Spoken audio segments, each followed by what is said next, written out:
I like to watch movies. Ever since I watched Zack Snyder's Dawn of the Dead remake, I was hooked. I said, what is this?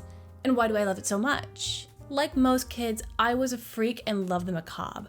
I just loved the way these zombies looked and how they moved and how vicious they could be. How could something so slow be so scary? But as I have grown, I have come to love the zombies for so many more reasons. Whether we're making them symbols of our overconsumption or our self-destructive nature, zombies have always been the same slow, threatening creatures that just want to chomp on us. Like, go girl, have a snack.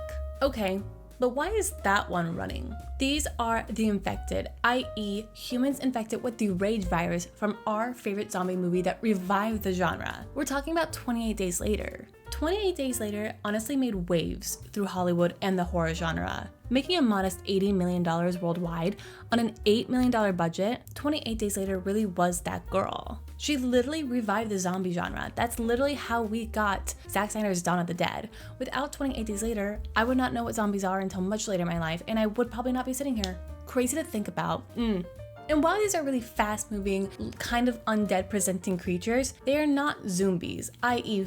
fast zombie. The infected in the 28 Days franchise are actually just humans that have a virus in them, but they did inspire literally every single zombie in our post 9/11 culture. But one thing that the infected have in common with all the zombies that have come before and after them is that they act as some pretty strong metaphors for some social commentary. I mean, that's literally the genre.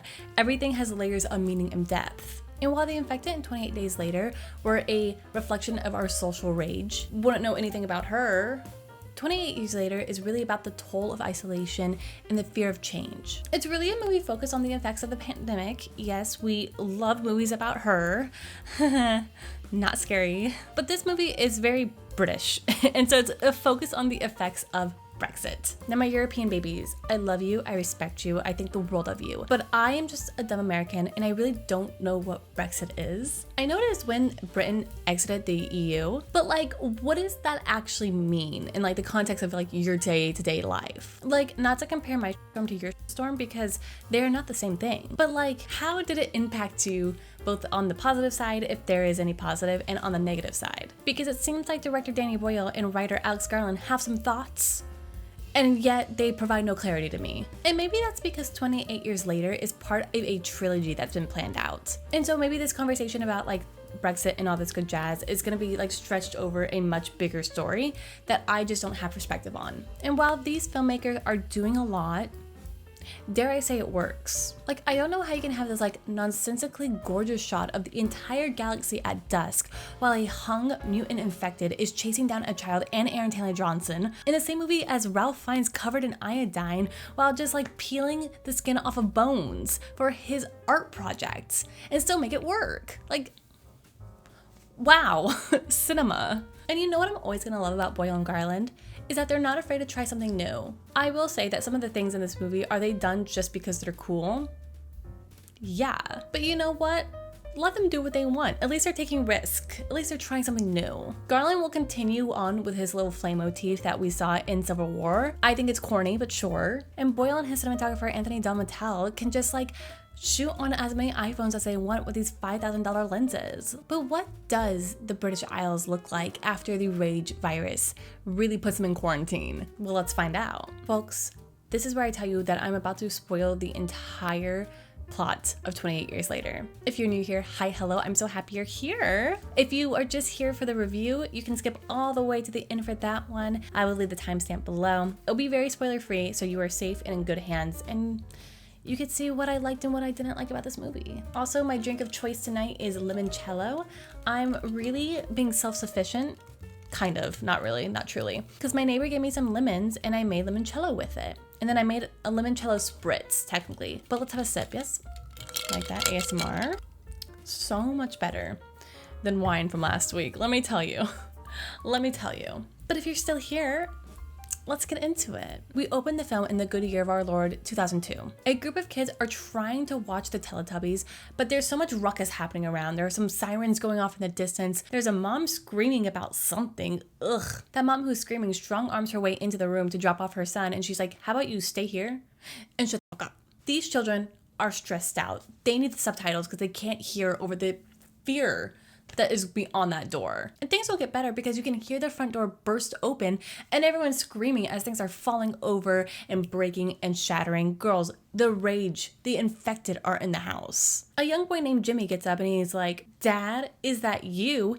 and decides to open the door. As you can imagine, a bunch of infected burst into the room and slaughter all of the children in the room, except for Jimmy, who's hiding behind the door, being absolutely traumatized. We get to watch his trauma develop even further as he's running through the house and seeing everyone being eaten alive by the infected. He runs to the local church where his dad, the pastor, is sitting there going, "Hey, doomsday is here, baby girl." Believing that the day of judgment is here, Jimmy's father is like, "Here's my crucifix. May God be with you.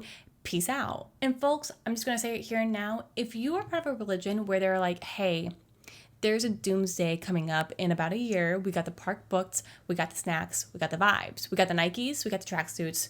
We're going to look fly." I love your life. Do what you want to do. This is freedom after all. Just don't. It's kind of like, I don't know. There's a vibe behind it that's giving very much like Lisa Nagaib, where I'm just like, okay, that's fun. But he is just Timothée Chalamet. Like, I don't think it's worth going to war for. I also don't think it's worth, like, dying for. But that's just me. That's just me, an Easter Catholic girlie, saying her 1 cent. Here's my 1 cent. It will buy you nothing. Actually, it's just discontinued. So, yikes on me. As his father joins the infected posse, Jimmy's under the grate going, "Father, why have you forsaken me?" Boom, needle drop, title card. We hear the young fathers playing some absolute period piece music, and I live for it. I love it. You should listen to the soundtrack. It absolutely freaking rocks. It's immediately 28 years later. It's the future. It's 2030. How do you feel about that? I also said the movie title, so take a drink. We are on this little tiny island called Halo Island, where we get to meet Spike, a 12-year-old boy who is becoming a man today because he's going hunting with his dad. Yes, his dad is Aaron Taylor Johnson. And I don't know how to say this in a way that's not objectifying him, but it is going to objectify him a little bit. But Aaron Taylor Johnson, ATJ for short, is really a corn-fed boy that I can get behind. Like, he really just makes me giggle sometimes. At one point in this movie, he, like, puts his hand around a woman's arm, and I'm like, shell-shocked by that moment. I'm just like, a big hand grabbing a tiny little arm. I'm like getting flustered thinking about it.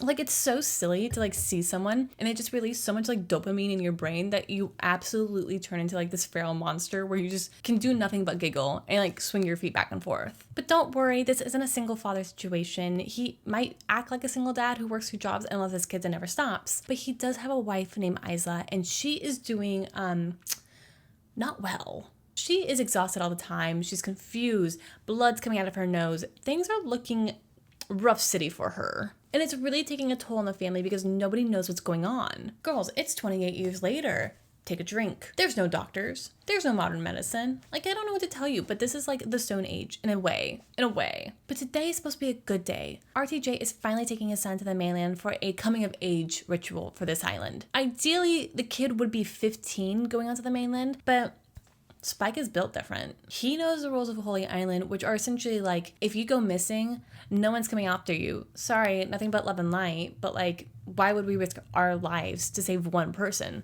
We've learned the hard way. Uh-oh, what does that mean? I want the backstory. And you're probably wondering, how is this island so protected? And I will tell you. This island is connected to the mainland with a causeway that essentially is only accessible during low tide. And this is a real place. You can actually go and visit it. But during high tide, the causeway is completely covered by water that's like too deep to touch with your feet. But even if you were to swim it, the tides would take you out to sea and you would die. Would I want to walk this causeway? No. If someone is like, it's not that big of a deal, let me know. But the father and the son know what they're doing, and you know what? Good for them. Spike, let's go get your first kill. Spotting some slow lows in the woods, which, you know, are literally new variants of the infected who are slow and low. Spike drives an arrow into their neck and kills them immediately. Because remember, these guys are humans. They can get taken out just like a regular human can. But uh-oh. ATJ, look behind you. There's another one. Mr. ATJ anamorphs into the Mockingjay and takes out infected after infected after infected. Like, He really is that girl. This is also how we get probably one of the coolest shots in this entire movie, which has been endlessly teased to us through the trades, by using what was called a poor man's bullet time rig, which is essentially a framework that like stabilizes 20 iPhone cameras. They're essentially able to create the illusion that they're slowing down time by capturing various angles of the subject. Think of the bullet time shot in The Matrix.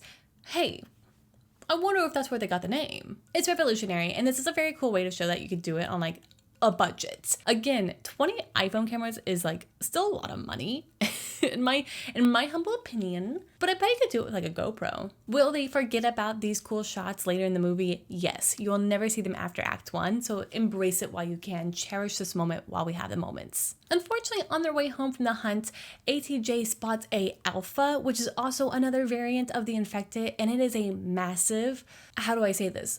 Pantless man. When I say massive, I mean like they are 40% bigger than you and I. They're just like, here I am once again, feeling lost but now and then. The problem for Spike and ATJ is that the alpha can hunt. He is smarter than the rest, and he has a posse of infected. And he's like, go. While ATJ is really trying his best and taking out as many as he can, Spike is just missing every shot. He's just like, ooh, he is not the Mockingjay, he is PETA. And despite taking out the crew, they can't outrun the alpha. They're pretty much trapped. And while they're bunkered down in an old abandoned house that has the word Jimmy sprayed across the side, interesting, Spike is crashing out hard. He's like, I missed every single shot. I'm a disappointment. But ATJ is like, no, son, you did amazing. You did so well. I'm proud of you. Good dad alert, everybody. Good dad alert. That night, Spike spots a fire in the distance and is like, hey, Dad, what is that? ATJ looks at it and he goes, oh, nothing. Oh, forget about that. Spike is like, okay, well, Dad knows best. I'm going to take a little sleepy time tea and have the craziest looking dream you have ever seen. Again, it's hyper stylized to a way you're just like, whoa, this is going to be a motif. No, it just looks sick as shit. It is a crazy infrared dream that I wish I could decipher for you, but like, I can't.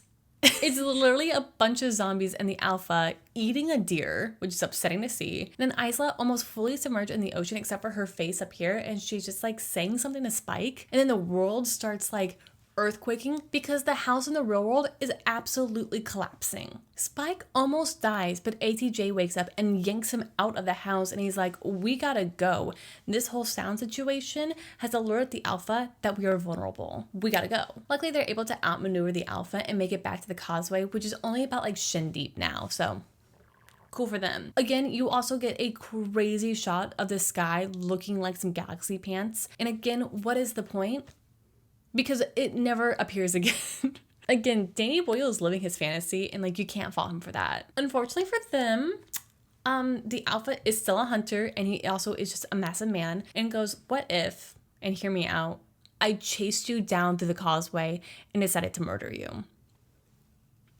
It's looking tough out there. ATJ is like, what, why do I hear thumping sounds? And looks back to see the alpha doing a dead sprint towards them. And they're like, oh, we gotta run. Things are looking bad. Spike falls down. ATJ is dragging him through the water. He's like, get up. He's shouting to the people at the watchtower because they're asleep because it's the night. He's like, you guys need to help us out because we're gonna die. And right when the alpha is about to take out ATJ and his son, a giant arrow gets lodged through his body, taking the infected out.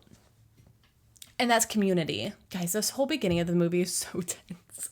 Like, it's upsetting how tense this movie is. Later at the town celebration for Spike's first kill, ATJ is telling some stories. He's like, this happened and this happened. Poor Spike is like, that's not true, Ellen. But he's trying to have fun. He's trying to dance and party. And he ends up having his first beer and he's like, I'm 12. Beer is gross. I'm gonna go throw up. When he goes to throw up, he sees that his dad is having an affair.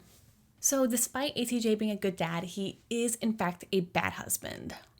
Spike runs home to find, I assume, his grandpa sitting in the kitchen, just keeping an eye on Isla and making sure everything is okay. His grandpa asks how the hunt went, and Spike's like, oh, it was fine. Dad's kind of making up stories, but I did see something kind of weird out there. Spike asks if his grandpa knows anything about the fire out in the woods, and his grandpa's like, oh yeah, that's Dr. Kelson. Spike is like, interesting. What do you mean by doctor? Like someone who could help mom and whatever's going on with her? Their grandpa's like, oh, maybe I said too much, and promptly exits the building. We find out later that the Islanders really don't fuck with Dr. Kelson because a long time ago, ATJ and some other hunters were out in the woods on the mainland when they started to smell some rotting flesh. And when they looked over the hill, they saw lines of bodies all being tossed into the fire by Dr. Kelson. And when he spotted them, he was like, hey guys, come hang out with me. We're having a party. Obviously, it's spooky energy and they're just like, we gotta go. It's not the most inviting vibe, if I'm very honest with you. The next morning, ATJ arrives home after sleeping in the fields. Sure. And he's all trying to be funny and goofy and be a cool dad, and Spike is not having it and pulls a knife out on him. Sir, put that away. That is your father. ATJ politely disarms his son and is like, oh, what's going on here? Spike pushes him away and he's like, why don't you go be with your new wife, you jerk? To which Aaron Taylor Johnson gets really upset and decides to walk down the stairs, pause, punch a hole in the wall, and then exit the house. Not cool energy, dude. Sorry you got caught for your bad decisions. It's also important to note that ATJ did slap Spike after Spike was like, so you lied to me about the doctor and someone can help mom. You just don't care about her. Get out of my house. So yeah, ATJ has no good husband points and he lost all of his good dad points. Disillusioned with his father being an absolute liar and knowing that there's a doctor out there that can help, Spike is like, I'm 12. I'm going to make decisions for this family. Let me take my mentally and physically ill mother into the mainland where there's a ton of infected so she could possibly see what's wrong with her, or at least I can know what's wrong with her. And no, I will not be telling anyone where we're going. Nothing but love and light. And what can ATJ do about this?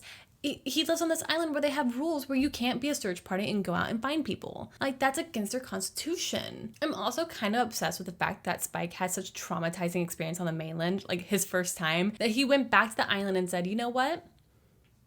Yeah, I could survive on the mainland. He's really giving like, I've been here once, so I know everything. It's really annoying energy that I unfortunately know that I exude sometimes. But not everything is going well for anyone who like lands on the mainland. A patrol ship that is making sure that everything is still, tip-top shape in the quarantine zone, and a bunch of military men are on the mainland being chased by the infected. Each one is swiftly taken out and beheaded like a piece of shrimp, except for one guy named Eric. He will be important, do remember him. Cutting back over to Spike and Isla. The first day out on the mainland wasn't bad, Spike took out some infected. They saw the Angel Tower, love her. And then Spike ends up falling asleep on night watch, which is like not what you want to do. And a slow and low is about to take him out. And that's kind of embarrassing. Right as the infected is about to bite Spike in the face, someone takes him out. I wonder what that's about. We match cut into the morning and we see that Isla is now holding Spike.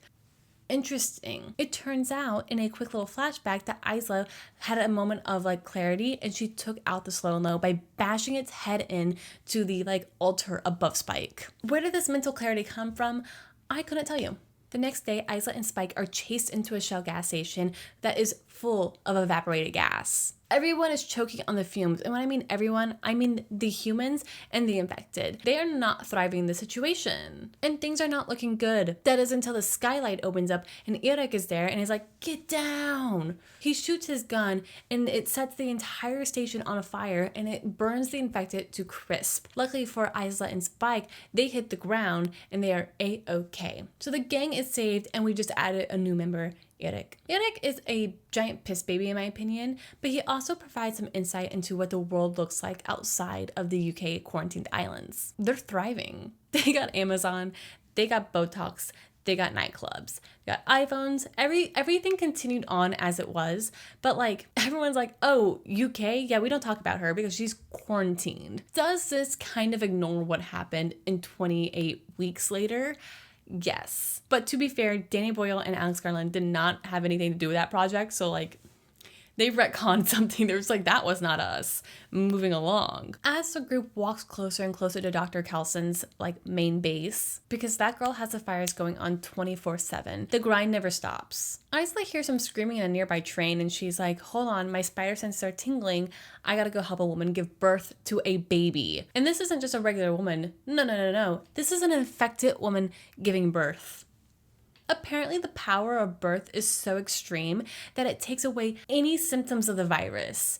It really says no epidural for you, girlfriend. Live through the pain. And she's like, the pain is paining. I can't do this alone. Isa's like, you're not alone, queen, and holds her hands as she gives birth to a non-infected baby. Okay, just several questions. As someone who did watch Dawn of the Dead remake, they also had a pregnant woman give birth to a baby in that movie after she was bitten by a zombie, and she gave birth to a zombie baby, which makes sense because of the virus going into your bloodstream, the bloodstream being like a vital source of like life for your child inside the womb. And so I assume the virus going through your bloodstream and into their blood as well is going to turn them into an infected. But Garland later is like, oh, no. The baby's not infected because of the placenta.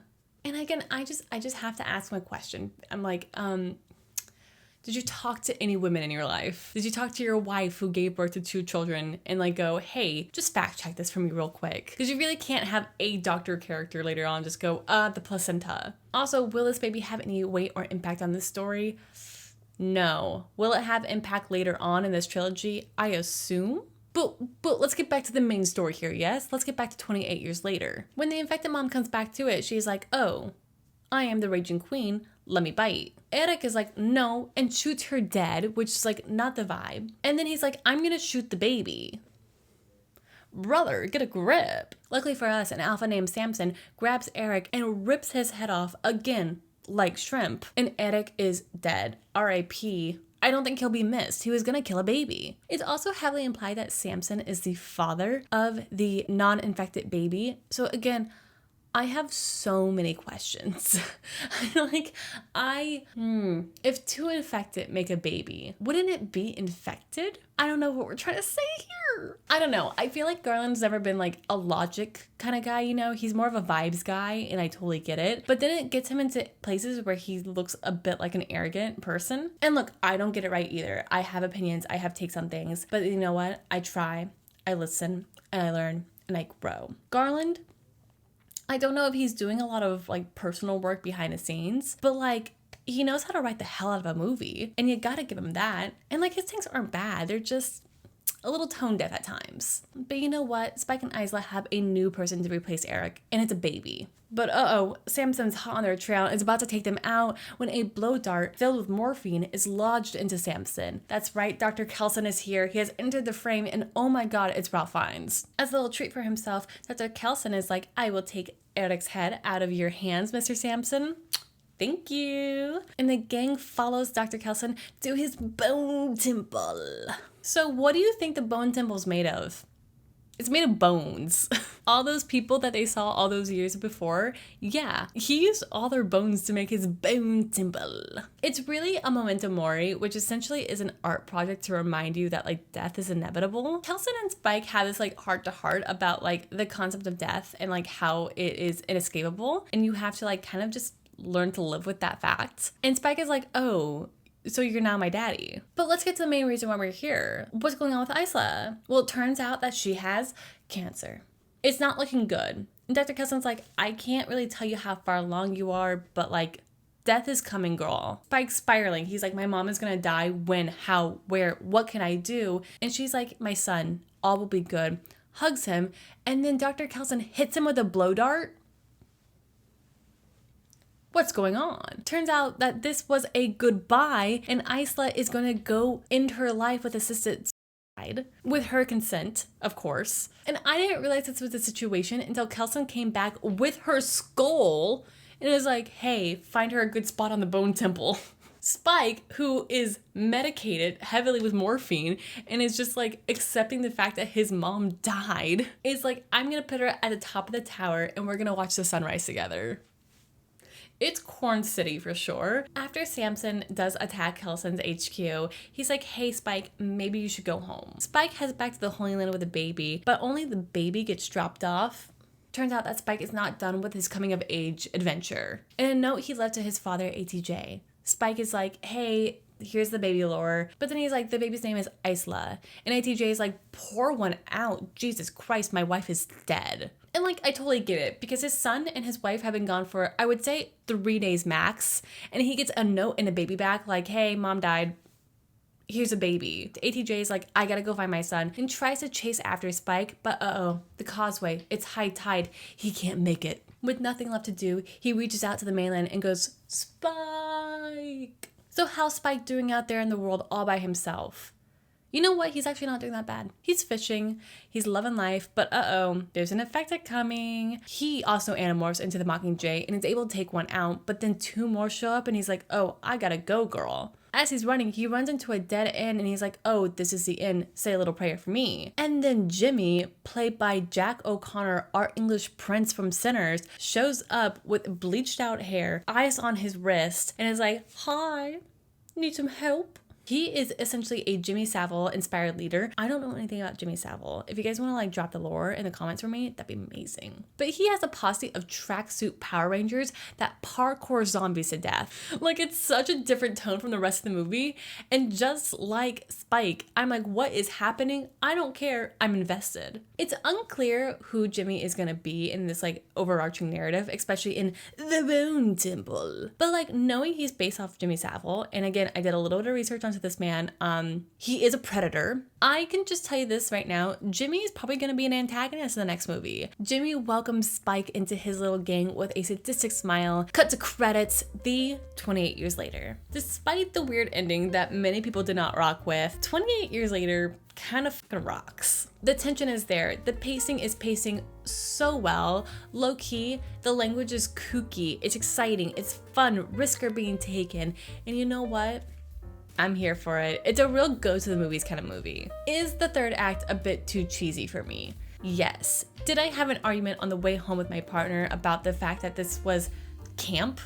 I was like, sure, it can be camp, but I think it's gonna fall into the category of like dude camp, if anything. I just think it was like overly sentimental. But like, Jodie Comer and Ralph Fiennes are really just acting their ass off, and the kid who plays Spike, Alfie Williams, is really doing an amazing job. I did not realize that this movie was going to be following a 12-year-old the entire time, and I'm really shocked that he was able to like carry the entire film. Like, give him an Oscar, honestly. Now, I will say that like my biggest issue with this movie is the ending. I'm not a fan of this era of storytelling we're in, where we're like, oh, let's extend these stories and make them as long as possible. You're asking me to commit to something for like a span of 4 years, and like, what I would love to do that, girl, I don't know if this country's gonna be here in 4 years. Obviously it will. I'm being hyperbolic, but at the same time, it's like, who am I gonna be in 4 years? Will I have the time to go watch this movie? I hope I do. I really do. But at the same time, it's like asking a lot from the audience who's like just now going back to the theaters. I'm also like kind of nervous about the Bone Temple, simply because like Nina DaCosta is directing it. Love Nina DaCosta, go support women, always. But like, I didn't love her remake reboot of Candyman because again, that third act fell apart. And I also just didn't see the Marvels, and neither did you. So like, but I believe Alex Garland also wrote that script. So like, I have faith and I want to see her vision in this kind of storytelling, but like, I'm just a little bit nervous, just a wee bit nervous. But with 28 years later being a success, and I would assume the Bone Temple will also be a success, I don't see why they wouldn't greenlight the third movie in the series, which apparently is going to be like heavily focused on Jim, i.e. Cillian Murphy's character from the first movie. We've shot the first one, which is released now, 28 years later. We've shot the second one, which is released in January and will feature Cillian, one section of it. And then the third film is then his film. So it's a kind of rainbow, a horror rainbow. And the pot of gold at the end of it is Cillian Murphy. But my big hope is that the industry looks at movies like 28 Years Later and Sinners and understand that these are not just genre films. These are the movies that people are actually turning up to the theaters to watch. They're bold, they're creatively risky, and they're like really connecting with modern audiences. Sure, family films and IP are always going to be like box office gold, and so are horror movies for that matter. But like, guys, I hate to tell you, horror really is that girl. She really paves the path for like what is next in Hollywood. And so I'm excited to see how all this information translates into, you know, the film landscape in the next few years. Are we gonna get more original movies? Are we actually gonna turn up for these original movies? And if we are seeing original movies, it's like, what kind of elements are going to make sure that these movies are successes. With all this said, I'm gonna give 28 Years Later an A-. Everything worked for me. Everything was absolutely a little too showboaty, but like in the best of ways. I love a little bit of gaudiness to it. Hello, it's art. So if you want something that's exciting, if you want something a little tense, if you want something a little off the beaten path, this is the movie for you. I highly recommend going to the movie theaters and checking it out if you can. You'll also understand why everyone is calling this movie 28 Inches Later. Because like, yeah, I've been waiting for the right time to bring this up, but I feel like we need to address the elephant in the room, no? Where's the dong? But let me know what you thought of the movie in the comments below. I will be writing hard for the Bone Temple. So like, again, I am so sorry for the person I'll become in January. As always, leave a like, comment, and subscribe. You can also check out my reviews over on TikTok and on Substack. And of course, I will be back here to talk about some of the hot upcoming movies in July, so I'm excited about that. But until then, I will see you at the movies. Bye.